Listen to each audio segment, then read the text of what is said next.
progressives must become "It's the community, stupid." The final must-win debate for Labor is the importance of Australia's open society to our open economy.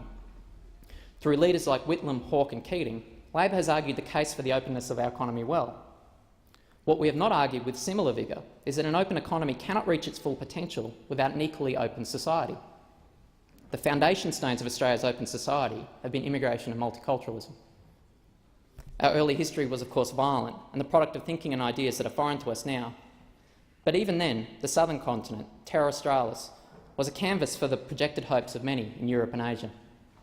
A new place that could, perhaps, be free of the injustices and prejudices of the old world.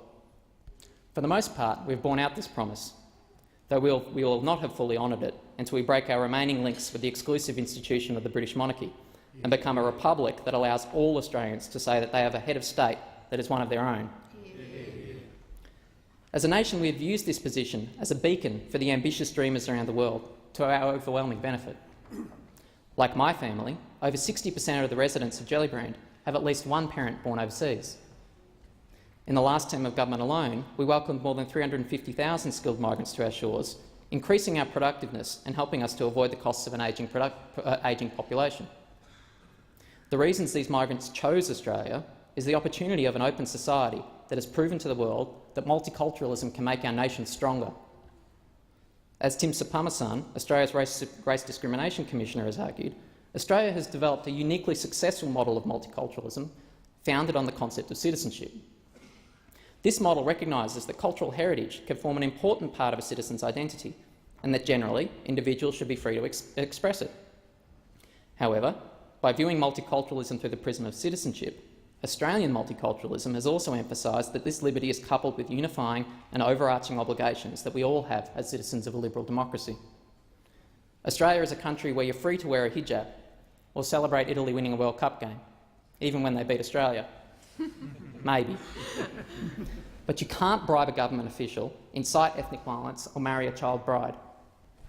The openness of our society and the opportunity we have extended to migrants to our nation has left Australia a better place to succeed in an open global economy.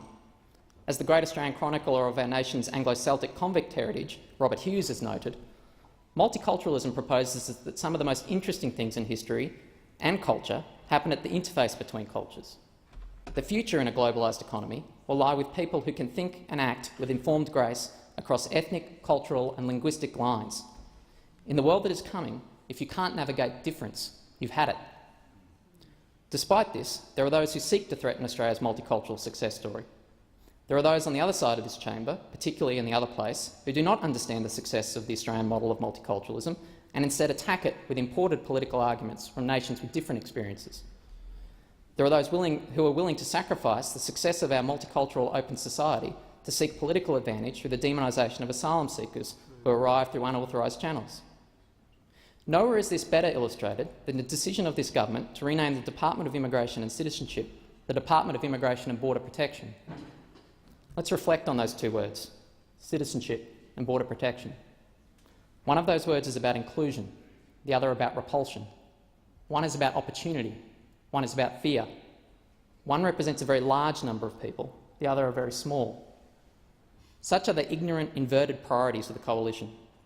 Priorities that sacrifice the very foundation of the success of the Australian model of multiculturalism, citizenship, in favour of a language that raises the drawbridge on the rest of the world. Labor must challenge these threats to the success of our open society and continue to convince the public that Australian multiculturalism makes our nation stronger. We must argue that while we are morally compelled to do what is necessary to ensure that asylum seekers arrive in Australia in a fair and orderly way, to protect the primacy of Australian citizenship for all, we must also ensure that we are offering refuge to those in need in proportion to our capacity to assist. In this context, this government's dramatic cuts to Australia's annual refugee intake and aid budget, at a time when so many people in the countries surrounding Syria and in the refugee camps of Africa and Asia in particular are so desperate, is an abject moral failure. These are good people with the bad luck to live in countries whose governments gas their citizens or where militias murder, mutilate and rape women and children.